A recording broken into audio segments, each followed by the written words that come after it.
नमस्कार, आप देख रहे हैं कुरुक्षेत्र और मैं हूं आपके साथ स्वाति श्रीवास्तव। कुरुक्षेत्र में आज हम बात कर रहे हैं रायसीना हिल्स की लड़ाई की। जी हां, रायसीना हिल्स की लड़ाई बहुत ज्यादा दिलचस्प होती जा रही है और आज आपको बता दें कि तस्वीरें भी हम आपको दिखाएंगे। हालांकि बता दें आपको कि आज इसको लेकर द्रौपदी मुर्मू, जो एनडीए की तरफ से राष्ट्रपति पद की उम्मीदवार हैं, देश के सर्वोच्च पद की उम्मीदवार हैं, उन्होंने अपना नामांकन किया। खुद प्रधानमंत्री नरेंद्र मोदी उनके प्रस्तावक बने। ये तस्वीरें देखिए, नामांकन के वक्त की ये तस्वीरें आपके सामने हैं। जिस तरीके से ये लड़ाई अपने अंतिम पड़ाव पर पहुंच रही है और ये नामांकन के पहले की तस्वीरें हम आपको दिखा रहे हैं। इसमें देश भर से दिग्गज जो थे बीजेपी के, वो यहाँ पर पहुंचे थे क्योंकि नामांकन होना था। राष्ट्रपति पद की उम्मीदवार हैं द्रौपदी मुर्मू और काफी कह सकते हैं कि ये जो दावेदारी है वो काफी दमदार दिख रही है। उनके प्रस्तावक के तौर पर खुद प्रधानमंत्री नरेंद्र मोदी इसमें शामिल हुए, रक्षा मंत्री राजनाथ सिंह इसमें मौजूद रहे। इसके अलावा जगत प्रकाश नड्डा, जो कि खुद काफी बड़ी हैसियत रखते हैं बीजेपी में है, बीजेपी अध्यक्ष हैं, वो यहां पर पहुंचे और तमाम प्रस्तावक यहां पर बने उनके।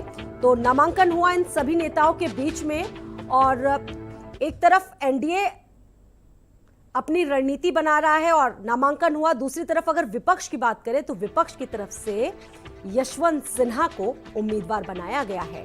हालांकि उनका नॉमिनेशन 27 तारीख को होना है। तो विपक्ष भी लगातार अपनी मजबूत रणनीति के साथ, पूरी तैयारी के साथ, अब कह सकते हैं रणभूमि में उतर आया है और जो काउंटडाउन है वो शुरू हो चुका है और ये तस्वीर हम आपको दिखा रहे हैं। पहले आपने देखा अनुसूचित समाज के रामनाथ कोविंद जी हुए, अब फिर देखिए अभी देश में 75 साल बीत गए आजादी का। इतनी बड़ी आबादी, इतने बड़े भूभाग में जनजाति रहने वाले, उनका कभी किसी ने सुध नहीं लिया। मोदी जी ने अपने कथनी और करनी को एक रूप करके समाज के निचले पायदान पे रहने वाले उस समाज के लोगों को आज देश का राष्ट्रपति का उम्मीदवार बनाया। मैं माननीय प्रधानमंत्री जी को धन्यवाद देती हूँ, जो समाज के पीछे बैठे हुए वर्ग में, और वो भी महिला का सम्मान देना देश के लिए एक बहुत बड़ी बात है।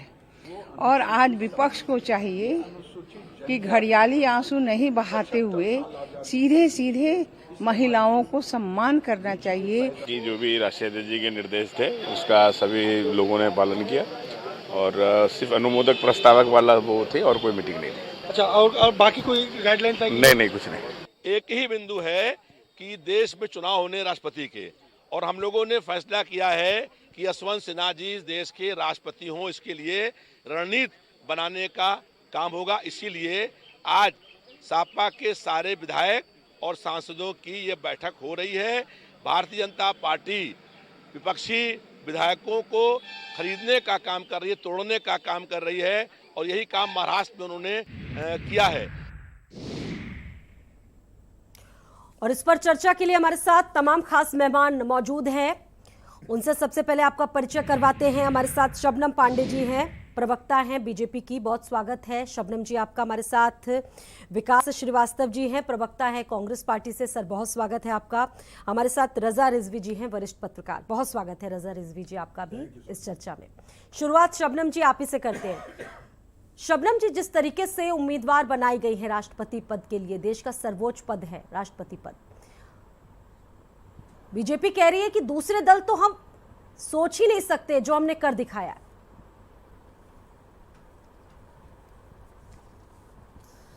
देखिए स्वाति जी, सबसे पहली बात कि मैं द्रौपदी मुर्मू जी को राष्ट्रपति प्रत्याशी बनाने पे भारतीय जनता पार्टी, एनडीए सरकार, हमारे प्रधानमंत्री, माननीय प्रधानमंत्री नरेंद्र मोदी जी और संसदीय कमेटी को बहुत बहुत धन्यवाद और हार्दिक बधाई देना चाहती हूँ। और मुझ पूरी तरीके से मैं आश्वस्त हूँ कि द्रौपदी मुर्मू जी ही राष्ट्रपति बनेंगी। देखिए, कहीं ना कहीं हमारे देश के संविधान में जो लोकतांत्रिक व्यवस्था बनाया गया आज़ादी के बाद, और जब बाबा साहब अम्बेडकर ने भी संविधान लिखा होगा तो उस वक्त एक परिकल्पना किया होगा कि अंतिम पंक्ति में खड़े व्यक्ति को भी हमारे देश में बराबरी का दर्जा मिलेगा, उसे भी मुख्य धारा से जोड़ा जाएगा। निश्चित तौर पे आदिवासी जनजाति जो है वो लगातार हाशिए पे रही और आज तक कोई भी आदिवासी महिला गवर्नर तक नहीं बनी। तो लेकिन माननीय मोदी जी हमेशा लीग से हटकर करते हैं और साथ साथ हमारी पार्टी का एक नारा है, सबका साथ, सबका विकास, सबका विश्वास, और उसके तहत उन्होंने द्रौपदी मुर्मू जी को गवर्नर बनने का भी सौभाग्य दिया और साथ साथ आज राष्ट्रपति प्रत्याशी भी हैं। और देखिए वो किसी परिवारवाद की राजनीति से नहीं आई हैं, वो खुद अपनी सक्षम होने का प्रमाण देती रही हैं लगातार, और एक छोटे से गांव से निकलकर कितने संघर्षों के साथ उन्होंने मंत्रिमंडल, उड़ीसा मंत्रिमंडल में अपनी जगह बनाई, झारखंड का गवर्नर बनकर निर्विवाद कार्यकाल पूरा किया, आज राष्ट्रपति तक के पद पे आए और संगठन में भी तमाम पदों पर वो आई। तो निश्चित तौर पे एक महिला होकर, हम लोग मध्यम वर्गीय महिला हैं, हमें भी थोड़े भी संघर्ष करते हैं तो कुछ नहीं मिलता, हम लोगों को इतना संघर्ष करना पड़ता है तब हम जगह बना पाते हैं। आप समझ सकते हैं एक आदिवासी समुदाय से कोई महिला अगर संघर्ष कर कर यहाँ तक पहुँचती है तो उसके सामने पूरा देश उसे प्रणाम करता है और उनकी काबिलियत की तारीफ करती है, क्योंकि एक गवर्नर होके निर्विवाद रूप से अपना कार्यकाल पूरा करना, मंत्रिमंडल में स्थान पाना, विधायक होकर सर्वोत्तम विधायक का अवार्ड पाना, ये सारी चीजें कहीं ना कहीं उस महिला ने किया है जो अपने बलबूते राजनीति में, जो कि पुरुषों का स्थान माना जाता है, आज भी पुरुषों का एकाधिकार राजनीति में देखने को मिलता है, वहाँ एक आदिवासी महिला अगर जगह बनाती है तो ये उनकी काबिलियत है और उस काबिलियत के अनुसार कोई पार्टी उसे जगह देती है, उसको सम्मान देती है, तो ये उससे भी बड़ी तारीफ की बात है।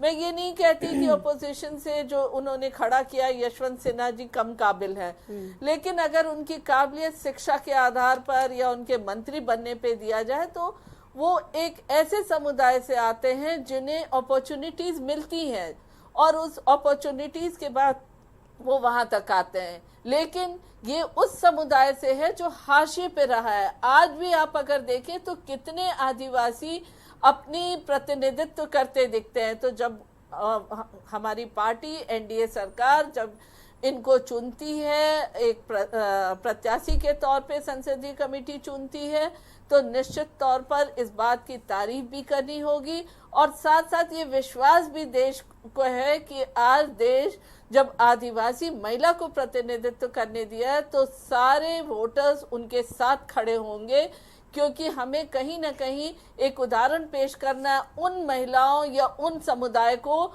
जो सोचते हैं कि हम कभी भी देश के सर्वोच्च पद तक नहीं जाते। एक सर्वोच्च पद पे बैठाकर उन सभी के मनोबल को हम मजबूत करेंगे जो कभी ये सपना देखा करते हैं। ठीक है, विकास श्रीवास्तव जी भी हमारे साथ जुड़े हुए हैं कांग्रेस से। विकास जी, द्रौपदी मुर्मू एनडीए की तरफ से और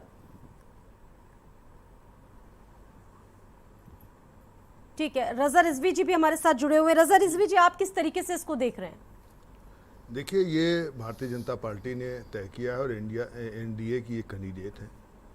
और शबनम जी अभी बोल रही थी, शबनम जी तो बहुत खुश होंगी क्योंकि वो भी महिला हैं और एक महिला राष्ट्रपति के लिए जो है वो आई हुई है प्रत्याशी के रूप में। जाहिर सी बात है कि अगर संख्या बल देखा जाए तो उस हिसाब से जीतने कगार पर हैं, लेकिन वो भविष्य बताएगा क्या होता है। और ये एक बहुत जीवट महिला है। आप समझिए 20 जून 1958 की इनकी पैदाइश है और वो मयूरगंज ज़िले के एक वैद योगी गांव में पैदा हुई। इनके पिता का नाम बिरांची नारायण था और ये आदिवासी जातीय समूह के संथाल से संबंध रखती हैं। और इनकी एजुकेशन जो है वो केवल इन्होंने ग्रेजुएट किया है रामा देवी जो है वुमेन कॉलेज से भुवनेश्वर के अंदर। और ये सही है कि उड़ीसा से, ये उड़ीसा राज्य की रहने वाली हैं और वहाँ से जो है एक महिला ये तैयार होकर के आई हैं और पहली ये राज्यपाल जो हुई हैं आदिवासी जात की, आप समझिए द्रौपदी मुर्मू झारखंड में 2015 से 2021 तक ये पहली राज्यपाल हुई है, समझिए, इस बिरादरी की, और ये पहली राष्ट्रपति भी होने जा रही हैं इस बिरादरी की। जाहिर सी बात है ये समाज, आदिवासी समाज, बहुत उत्तर प्रदेश में, गुजरात में, कई राज्यों में बहुत अच्छी संख्या में है। और ये सही है कि ये, जैसे आप भील समझिए, भील तरीके से अपना जो है तीर कमान चलाना, जंगलों में रहना, और इनके हम बहुत शिक्षा ये नहीं पढ़ते लिखते थे बहुत लोग, क्योंकि ये लोग अपने कमाई में, अपने इसमें जुट जाते थे। और लेकिन ये एक महिला होकर के और जीवट महिला होकर के ऊपर उभर के आई हैं, ये मामूली बात नहीं है। 2097 में पार्षद बन गई।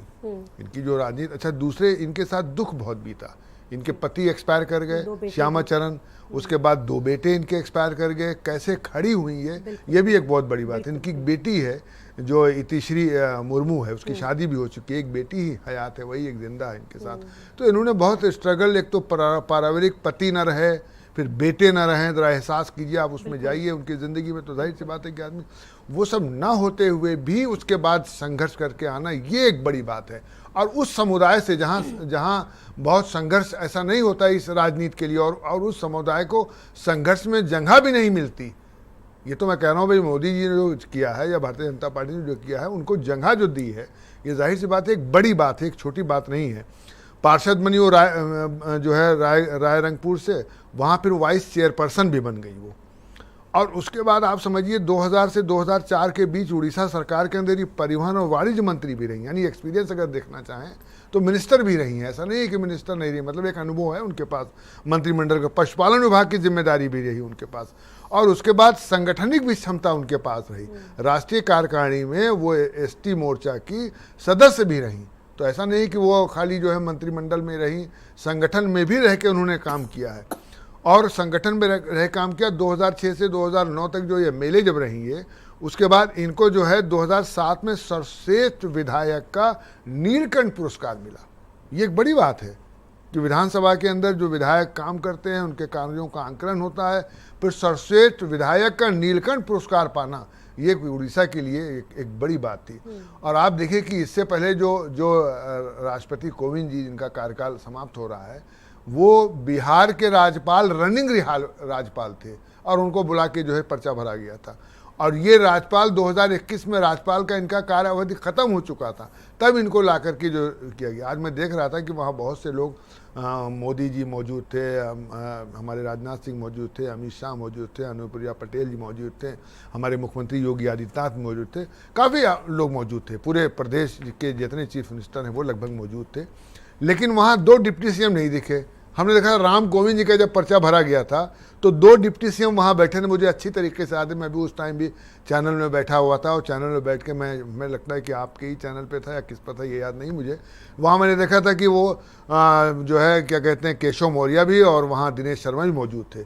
लेकिन हमें वहाँ आज टीवी चैनल में कहीं बैठे हों, हमें ना दिखे हों ब्रजेश पाठक जी और मौर्य जी। सीएम योगी आदित्यनाथ पहुंचे थे। हाँ, सीएम योगी आदित्यनाथ थे वहाँ पर, लेकिन हमें वो नहीं दिखे वहाँ डिप्टी सीएम। तो ये बहुत अच्छा निर्णय है। और जो आप यशवंत जी हैं सिन्हा, ये जाहिर सी बात है कि बिहार के रहने वाले हैं और टीएमसी प्रशासनिक अधिकारी रहे हैं, टीएमसी में गए हैं, टीएमसी के उपाध्यक्ष रहे हैं ऑल इंडिया, उसका इस्तीफा उन्होंने दिया है, रहने वाले बिहार के हैं, योग हैं, तेज तर्रार हैं, ऐसा नहीं है। जी जी जी बिल्कुल, आपके पास रजा रिजवी जी वापस आएंगे। विकास जी हमारे साथ जुड़े हुए हैं कांग्रेस से। विकास जी, दावेदारी कैसी दिख रही है इस बार विपक्ष की? देखिए, मजबूत कैंडिडेट सामने लाया है विपक्ष ने।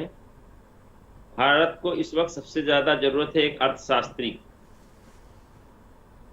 जीएसटी, नोटबंदी और कोरोना वैश्विक महामारी के नाम पर जिस तरीके से देश की अर्थव्यवस्था को छिन्न भिन्न किया गया है, तमाम सारे पीएसयू को बेचा जा रहा है, देश की अर्थव्यवस्था पूरी तरह चौपट है। ऐसे में एक मजबूत अनुभवी जो चंद्रशेखर जी के साथ भी वित्त मंत्री रहे और माननीय अटल जी के साथ भी रहे, तो एक मजबूत योग्य व्यक्ति को कांग्रेस पार्टी समेत करीब 19 दलों ने मिल करके तय किया है। और रहा सवाल कि द्रौपदी मुर्मू जी कह दिए, तो ये तो हम उनको बधाई देते हैं और उनको चलिए, उससे संपर्क नहीं हो पा रहा है, थोड़ा प्रॉब्लम है, उसको दुरुस्त कराने की कोशिश करेंगे। नहीं हो तो रहा जी जी, संपर्क। कहिए विकास जी। कि हकीकत यह है कि सबसे पहला प्रधानमंत्री देश के अंदर अगर कहीं से आया तो वो कांग्रेस पार्टी का महिला कांग्रेस। देश में पहली राष्ट्रपति दिया वो भी कांग्रेस पार्टी ने दिया। देश में पहला दलित राष्ट्रपति उम्मीदवार बनाया KR नारायण जी को, वो भी कांग्रेस पार्टी ने किया। और रहा सवाल आदिवासियों के हितों की रक्षा के लिए भारतीय जनता पार्टी का, जैसे लोगों ने बड़ी महिमा मंडन किया, तो उपराष्ट्रपति भी रहे, गुजरात समेत छत्तीसगढ़, झारखंड लगातार रमन सरकार रही। छत्तीसगढ़ में आदिवासी हितों के लिए भारतीय जनता पार्टी ने कौन से काम किए? गुजरात में मोदी जी स्वयं 15 साल चीफ मिनिस्टर थे, उन्होंने कौन से काम किए?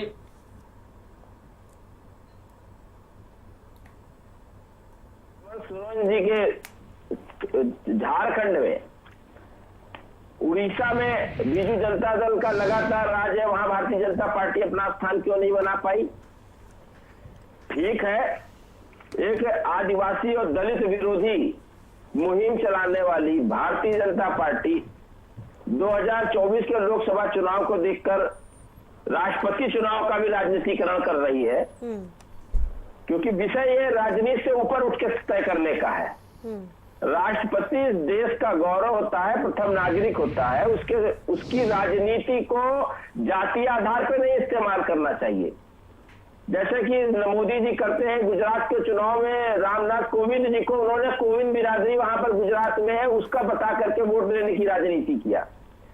कांग्रेस पार्टी और समूचा विपक्ष इस क्षुद्र मानसिकता से ऊपर उठकर एक योग्य व्यक्ति को, अनुभवी व्यक्ति को, भारत के वित्त मंत्री रहे, एक प्रभावशाली व्यक्तित्व को हमने आगे किया है।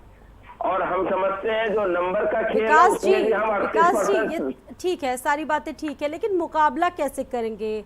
समीकरणों के हिसाब से देखें, अंगणित के हिसाब से देखें तो ये थोड़ा कमजोर दिख रहा है, थोड़ा सा कमजोर नजर आ रहा है। उसको ध्यान से सुनिए।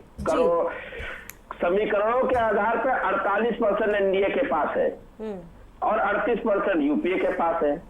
बीजू जनता दल 14%, टीएमसी और लेफ्ट को मिलाकर, बीजू जनता दल को मिलाकर ये 14% वोट होता है।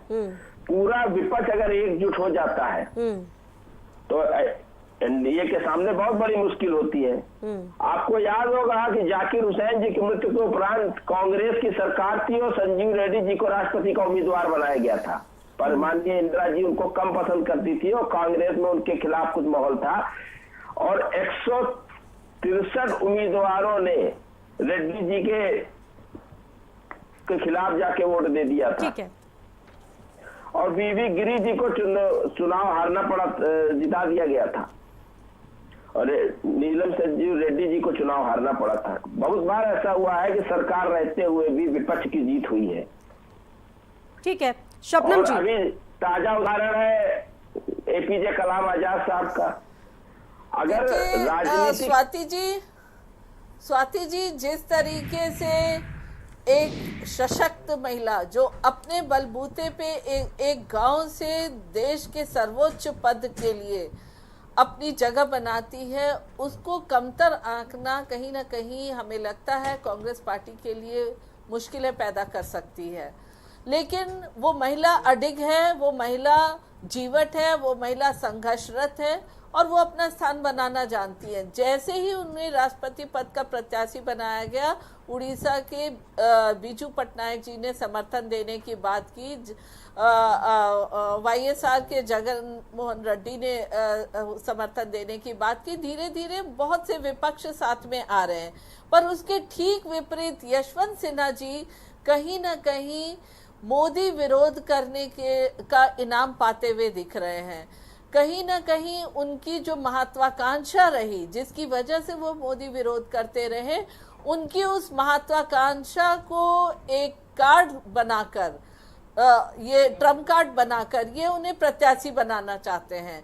लेकिन ये कहीं ना कहीं इस तरह की नकारात्मक राजनीति करके ऐसे प्रत्याशी को खड़ा करना, इन्हें साफ तौर पे चुनाव से पहले ही पता चल रहा होगा कि वो हार रहे हैं, क्योंकि देखिए किसी की काबिलियत जोड़ी जाती है लेकिन किसी की महत्वाकांक्षा और प्रधानमंत्री विरोध, क्योंकि वो विपक्ष के प्रधानमंत्री ने दिखते हैं इसलिए उनके विरोध के लिए उन्हें महिमा मंडित करने के लिए प्रत्याशी बनाया जाए, तो ये विपक्ष की सोच दिखती है। विपक्ष की सोच देश के प्रति नहीं है, उन दलितों, पिछड़ों, आदिवासी, आर्थिक तौर पे कमजोर लोग, अंतिम पंक्ति में खड़े व्यक्ति, उसके लिए नहीं है। ये केवल प्रधानमंत्री विरोध के लिए खड़ा किया जाता है कि जो विरोध करेगा उसे अवार्ड देंगे।